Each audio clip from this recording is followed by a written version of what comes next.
راته وویل د مینې نوم واخله زړه مې ویریږي. ما وپوښتل ولې؟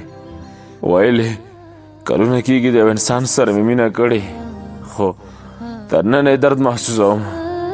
چې د مینې نوم واورم روح مې سوړ سوړ درد شروع کړي. ما وویل څنګه؟ ویلې چې قدم اخلم هغه محسوسوم، هر لور ته چې ځم د هغه څهره وینم، په هر ځای او هر څه کې راته هغه ښکاري. ما وویل په عجیب مرض اخته نه یې؟ شونډې وچیچلې، غټه ساه یې واخیستله. ویې ویل ورک یې کړه، ډېر پښیمان یم. ما وویل په خپله مینه پښیمان یې؟ وویلې نه، په خپل پیدایښت چې د هر رنګ علاج سره زیاتېږي. مینه داسې ناعلاجه بیماري ده، مینه داسې ناعلاجه بیماري ده.